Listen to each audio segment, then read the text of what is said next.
Sabi ko, papunta na ako. Saan? Nakapasok tayo. Ha? Ano nakapasok? May para namang timang to. Yung pilasa natin. Natanggap na yung show.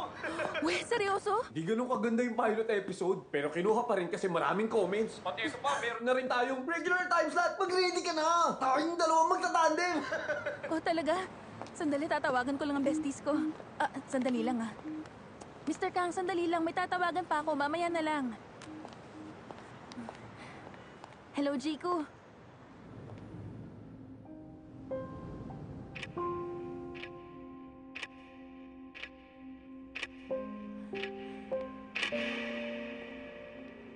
Magaling! Congrats sa bagong show, Mr. Kang. Naku, dahil naman, Walang Miss tuwa Ann. doon. Asa na ba siya? Papunta na yung chief. Malamang para na yung sinisilihan. Pakarating Mr. Kang, I'm sorry. Hindi ko na mahahandle yung show. Meron lang ako mga bagay na kailangang asikasuhin. Pasensya ka na talaga.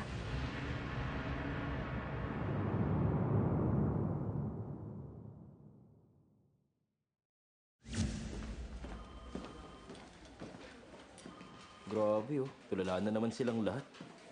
Para silang mga nakapos ikaw ba naman mawalan ng main writer ng isang taon? Ay naku, ang hirap nga. Tignan mo, para silang mga naulila. Ay, nakakaawa tong mga to.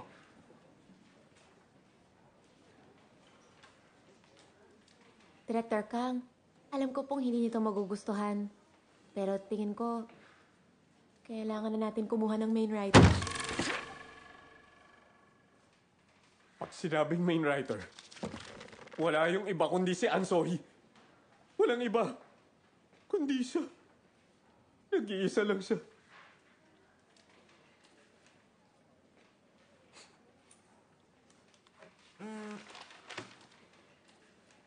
Director Kang, may good news ako. Main writer nyo nandito. Baba kayo sa lobby. Si Miss Ann.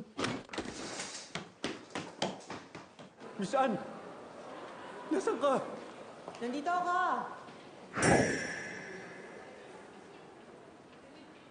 Sa totoo lang, magli-leave sana ako pagkapanganak. Kaya lang, itong si Chief talagang pinababalik ako dito. Tsaka alam mo, yung mga biyenan kong taga-Ichon, fan na fan sila ng Mike Game na show. Hindi akong gumawa ng mic game. Ano? Pagkapanganak niya, bigla na lang siyang umalis dito.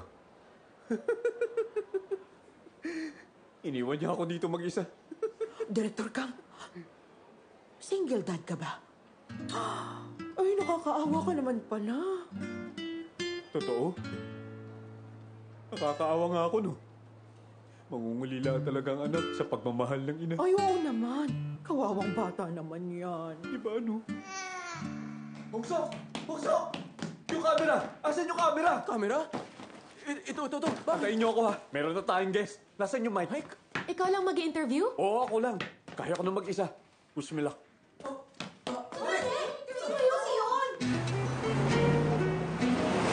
Nasa biyahe na ako para hanapin ang writer na umalis pagkatapos niyang gawin tong show. Ay, hello sir! Kumusta kayo? Ako yung producer na nag-iwan ng business card noon. Bagong guard lang ako dito. Hindi ko rin nga siya nakita sa training institute Teka nga, sandali. Hindi kayo nagpakasal na yun? Hello po, ma'am. Nakita niyo bang mga babaeng to? Naku, sino ka ba? Ano bang gusto mo? Sino ka? Sino ka? Ano gagawin mo sa mga babaeng hinahanap mo? Ipapal mo, sarado ka! Ano ba kayo mo sa kanila? Ano? Hindi ka mukhang direktor! Auntie, wala po akong signal dito. Alam ko naman pong hindi niyo ako makontak, pero okay lang ako. Pakikumusta na lang po ako kay Uncle. Ewan ko nga rin eh. May lugar pa bang hindi nakakasagap ng signal ngayon? Aba maliban na lang kung nasa bundok siya. Ay, sandali. Ugaling-ugali na ng anak ko yan. Pero hindi ko alam ba't nawawala rin yung dalawa. Ay, naku, Diyos ko, puso ko. Yung totoo. Sigurado ka ba mahahanap po sila tatlo? Ito yung bar na yun. Yung laging tinatambay ni Miss Ann. Mukhang nagsara na sila. Sabi niya gusto niyang marating yung dulo ng bansa. Kaya doon kami pumunta. Saan ba yung lugar na yun? Sa Henam. Henam?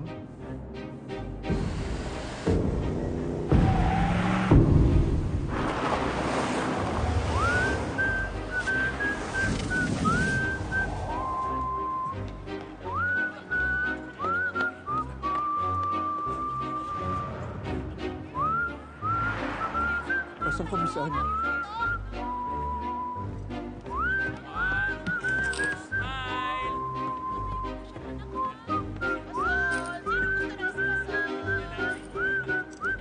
Miss Ann?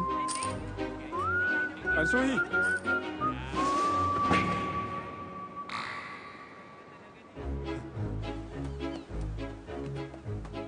Miss Ann! Uy, Miss Ann! Pasensya na po.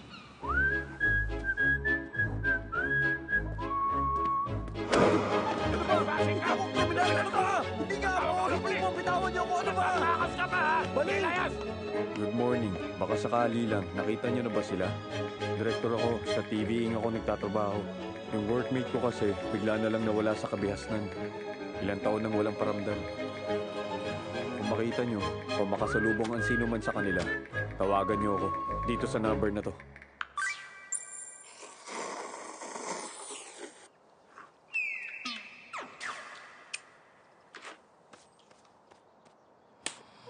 Naku, ay wala ko yan. Ay, oo, Sinasabi ko na nga ba? Tinulungan mo pa kasi eh. malay ko naman. Parang nakita ko na sila dati. Parang nakita ko sila sa bangka papuntang Urging. Pisada sa ka! Matsui! Sa tuktok ng Bekdudekan Mountain Range. Kundi sa Mount Sora, baka sa Tebek.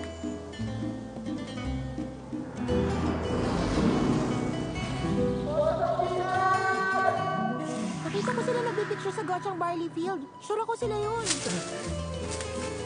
Pisad! Nasaan ka? Matsui! Pisad!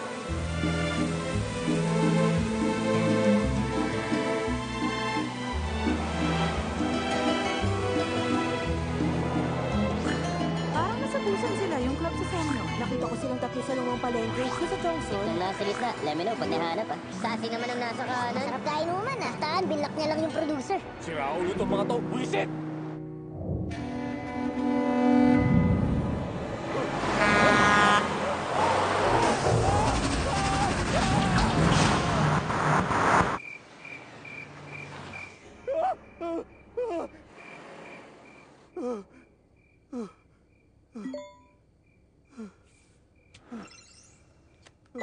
Nakita ko sila sa Seoul, sa isang ospital, mga 1 or 2 months ago. Nasa bundok daw sila sa North Chongchong Province. So tama nga ako. Magkakasama silang tatlo.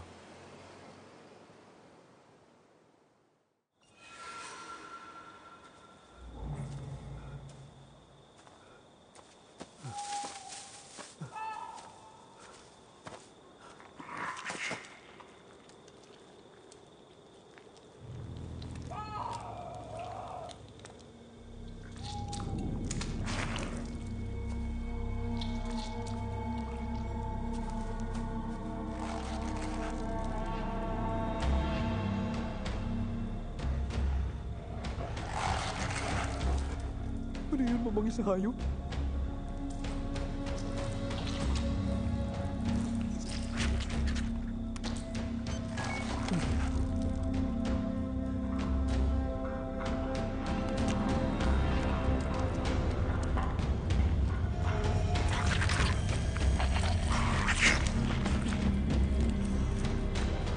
Ako po, Diyos ko. Ano bang hayop yun?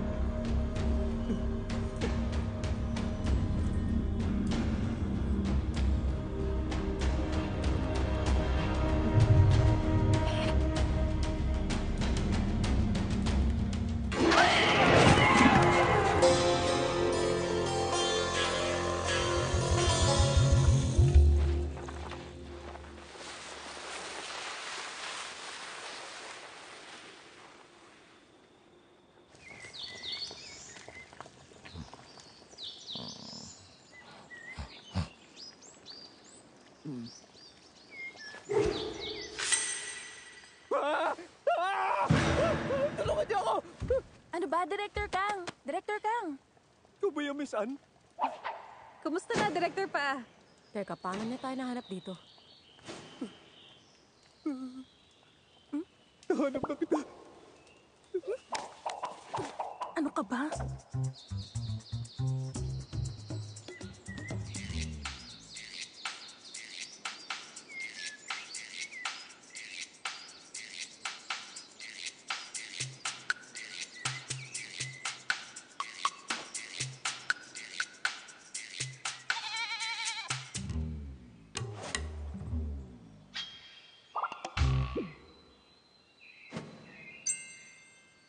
Grabe, hindi talaga ako makapaniwala. Kumain ka muna dyan.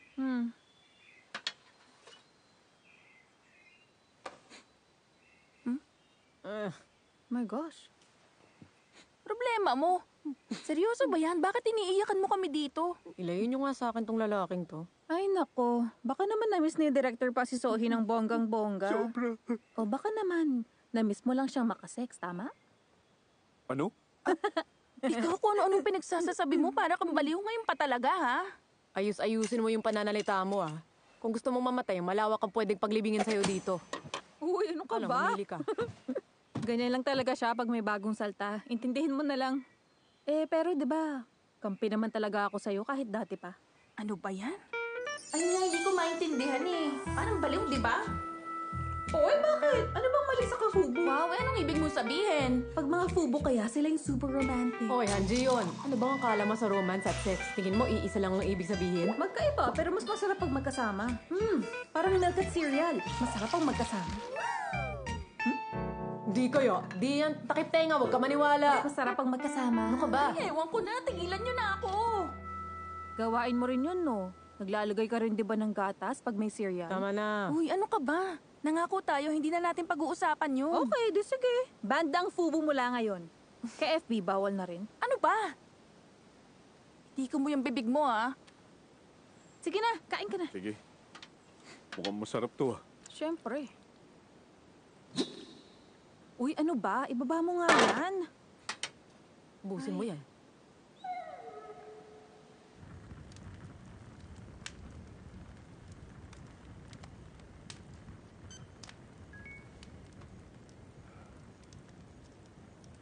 Miss Ann, ang tagal ko na naghihintay sa'yo. Pinaghirapan natin mabuti mabuo lang yung show. Tapos pinakuha mo ako ng bagong writer? Ay, di ko ma-explain. Wait! Nilandi ka pero nakipag-ano sa iba?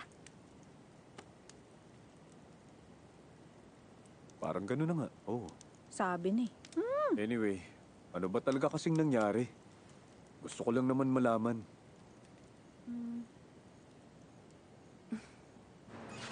Oh, Jigo, bakit?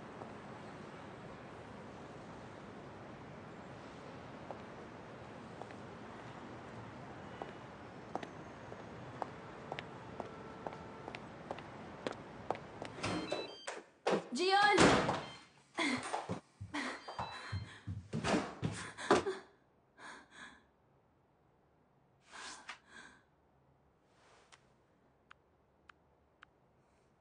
The subscriber cannot be reached. Please try Isang again. araw bago siya mag-chemotherapy, itong si Gion.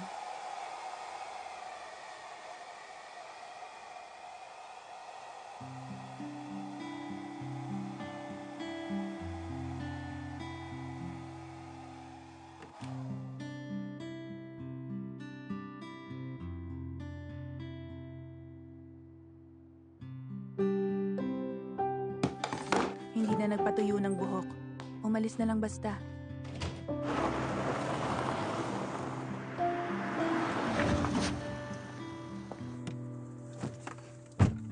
O, Gion, may problema ba? Sige na, mag-drive ka lang. Kahit saan, basta malayo dito.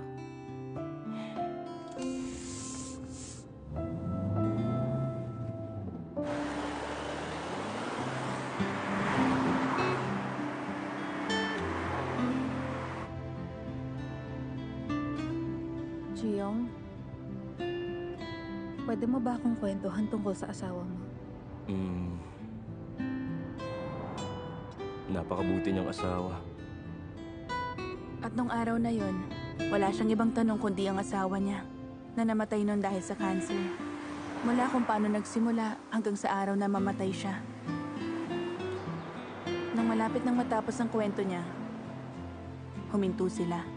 Nakarating na sila sa seaside village ng Henam. Pagkatapos, yun ang huling pagkikita namin. Yun lang.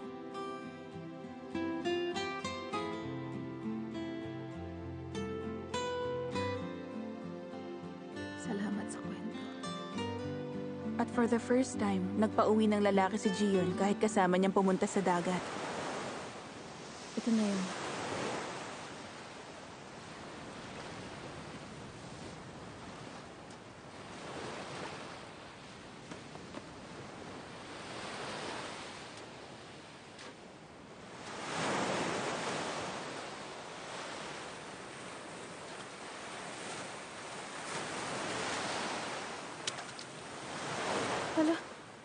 pala nito.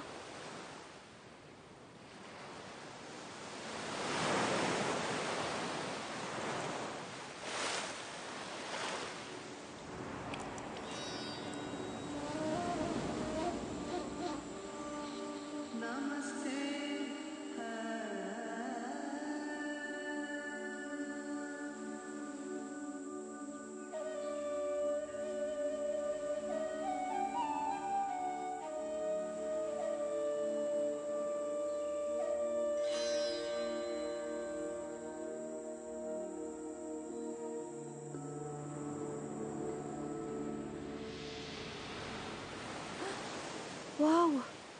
Ngayon na yung pinakamatagal ko itong nagawa.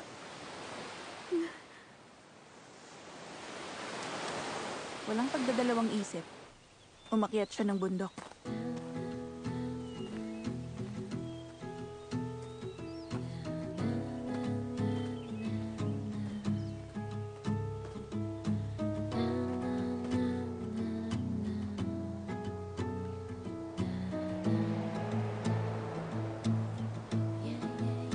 Wow! Ang ganda! Ang ganda! Amazing! Sobrang ganda! Ay, mabubuhay kaya ako sa bundok? Malay mo, makatulong to sa physical at mental health mo. My gosh! Teka, monk po kayo? Namaste! 20 taon na rin akong dumaraan sa daang ito. Ni minsan hindi ko nakitang pamumukadkad ng udumbara. Nangyayari lang daw ito sa loob ng 1,000 taon. Pero ang iba, naniniwalang tuwing 3,000 taon naman. Hindi mo iisipin na ito'y halamang namumulaklak. Pero mukhang may ipinahihiwatig ito ngayon dahil bigla itong namukadkad. Palagay ko dahil sa'yo. Naku, paano yan? Wala po akong maintindihan sa sinasabi niyo eh. Sige, humiling ka lang ngayon. Sa palagay ko, mayroong dahilan kung bakit ngayon ito namukadkad. Dear Lord, dear monk, dear flower, kung kilala mo ko, kahit anong ipagawa mo sa akin, sure na gagawin ko. Pero hindi ko naman kakayaning makalbo.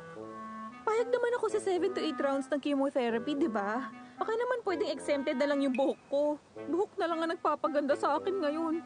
Please naman, oh. Ako rin noon. Sa buhok lang umaasa.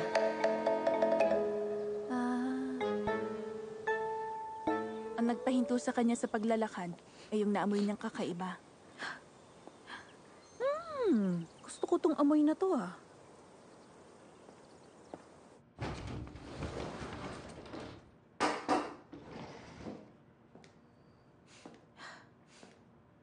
Hello, tao po! Ano yon? Hello. Napahinto po ako sa paglalakad dahil sa naaamoy ko. Ano po bang meron dito sa lugar na to, sir? Makgoli Brewer ito. Natimingan ko pa talaga. Tududu! Yan, 1 cup lang, ah.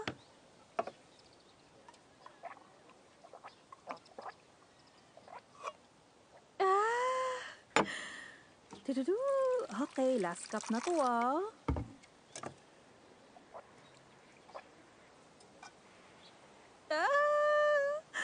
Ang sarap talaga. Okay, sarap talaga.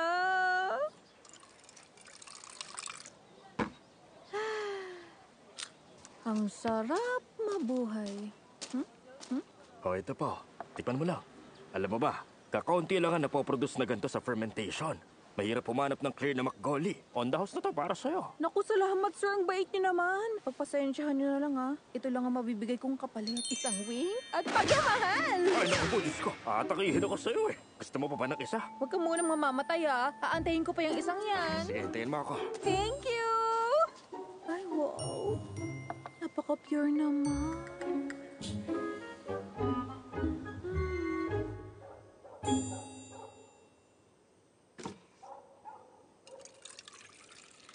Iinom na lang ako hanggang sa mamatay. Eh, ba talaga gusto mo? Ito ang alak. Ito, sa bote. Alam mo, para rin itong buhay ng tao. Oo, wala sila pinagkaiba. Nabubuhay rin sila at namamatay tulad ng tao. Akala mo patay, pero buhay pala to. Ano, subukan mo. Patay na. Kasalanan nito nalasing ako na sobra-sobra. Love you very much, thank you. Di ba nga, yan nga yung sinasabi ko sa inyo kanina. Gets nyo, di ba? Tama naman, huwag ka nang mahiya. Naku, naniniwala nga ako, tama ka.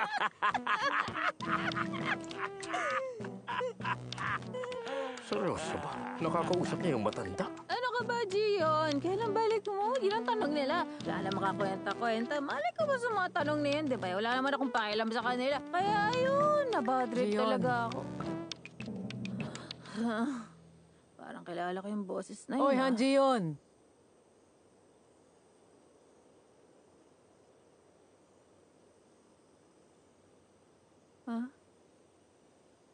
Ano ba? Seryoso ka sa ginagawa mo? Oo na. Baliw na ako sa paningin nyo. Pero makinig kayo Pag nagsimula ng chemotherapy ko, di na ako makakainom, makakapaglasing o makakapag-travel. Sa unang session pa lang, for sure, makakalbo na ako. At bawal na ako umalis ng bahay unless sa ospital ang punta ko. Hindi na ako makakagala kahit pagustuhin ko. Ay, Gio. Kaya mas mabuti nang enjoyin ko na ng lahat ng to bago ko mag-chemo, diba? Kesa naman pagsisihan kung hindi ko to nagawa, mabaliw pa ako. Gion. Hindi ko ayaw magpa-chemo, Tatanggapin ko kung kailangan. Sumusunod ako, kilala niyo ako. Kaya lang, pag iniisip ko na pupunta na ako sa ospital bukas, ayun, bigla na lang sumasagi sa isip ko yung paano kaya kung di na ako lumabas ng ospital gaya ng mama ko, di ba? Tama na, Gion. Kaya kahit isang araw lang, gusto kong umalis at magpakalayo-layo. Yung malayo sa ospital at walang ibang gagawin kundi mag-enjoy. Pwede pagsalitain mo ako? Okay. Sorry. Ganito na lang. Gawin natin gusto mo. Mag-enjoy tayo. Gawin mo kung anong gusto mo. Kung may gusto kang kainin, sige, kainin mo. Kulang ang isang araw. Dapat mga 1 week. O ano? Ano ka ba? Huwag ka masyadong feeling sa sinabi namin. Gagawin natin lahat ng gusto natin. Lahat ng gusto mo. Pinapayok niyo ako, Pero paano niyo nalaman na nandito ako? Pinupost mo kaya lahat ng pinupuntahan mo? Oo nga. Post ni Gian? Saan to? Henam Fisheries? Nasa Henam siya? Ba't nag-post ka? Di ba ayaw mong makita ka? Ay! So anong una nating gagawin? Kahit ano na. Huwag lang mag-club.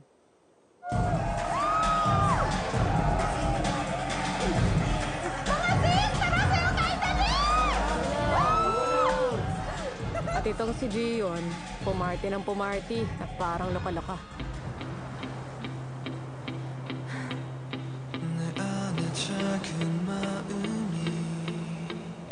Ba't di pa tayo tumalon? Masyado pang malakas ang hangin ngayon. Ang tawag namin dito, Crazy Girl Skirt kasi walang direksyon ang hangin. Eddie Chino! Saktong-sakto! Ano yun? Gumora na tayo dahil akong craziest girl in the world! Gian! Gian!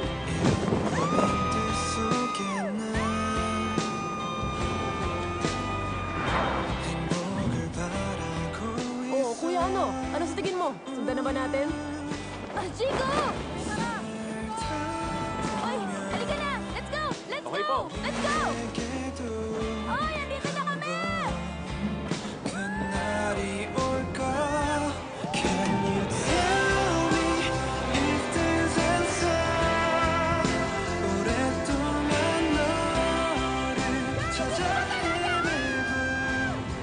May walkie-talkie ka! Guys, oh my God! Ang saya-saya talaga! Napaparamdam ko yung hangin sa mukha! Ay, kung alam nyo lang, feeling ko para ako mababaliw! Oo, alam ko, baliw ka naman talaga eh!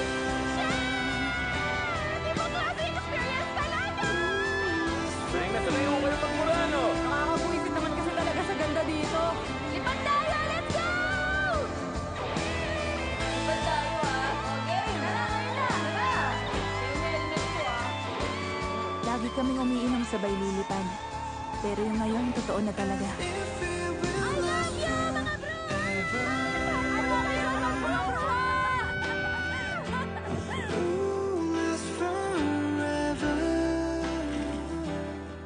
aggressive ng mukha mo dyan. Grabe tayo ba talaga to? Delete mo yan. Panira kaya pag may lalaki sa likod. Nakakatawa kayo. Basta, dali, delete mo. Parang gusto ko pang umisa.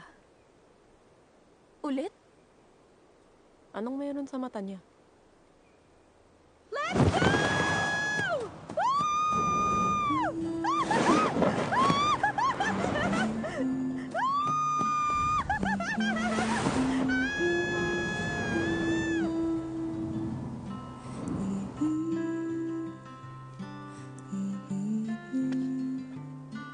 Grabe, guys! Gusto niyo bang pumunta sa dagat? Gusto niyo ba, G? Naririnig mo ba? I-off mo na.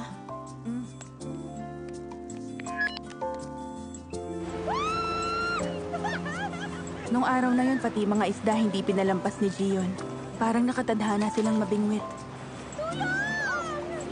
May nahuli pa nga siyang octopus na hindi naman madalas nahuhuli dito dahil hindi naman season.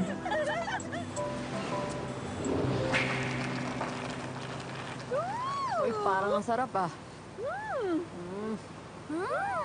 Sarap! Sobrang fresh, grabe! Ito nga yung legit. Return the best! Okay, game na ba? Last na to ah. Huling inom na natin to. Inuman na! Bilang pulutan yung octopus ramyun, uminom kami. Sa huling pagkakataon. Teka, anong ginawa niyo?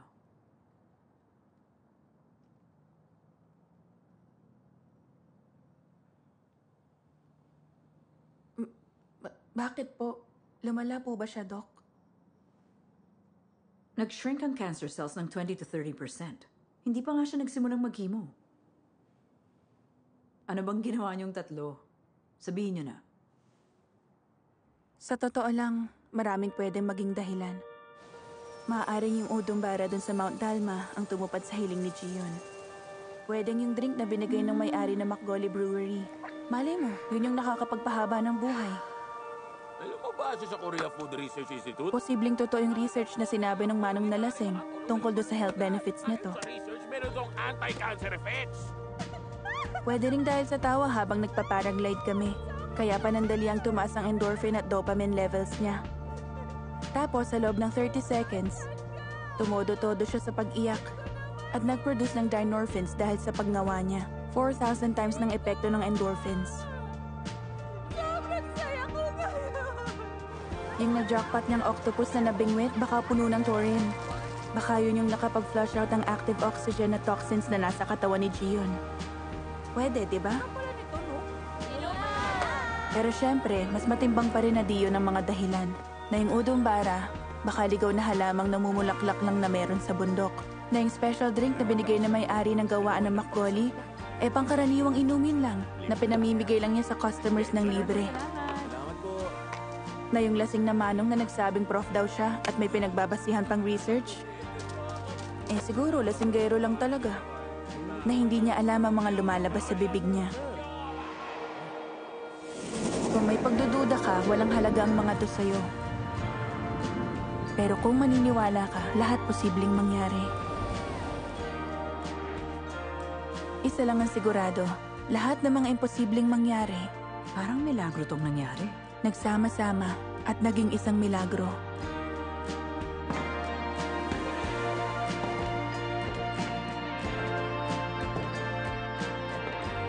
Pagkatapos ng check-up, umalis kami sa ospital. Nagpakalayo-layo ng matagal.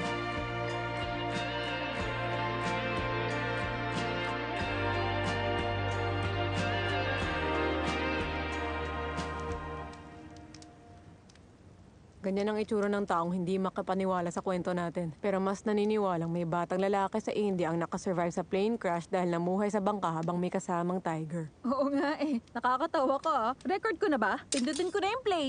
Yun ang rason kung ba't kayo namundok? Oo. Nagsimula yung totoong kwento. Pagkatapos pa nun.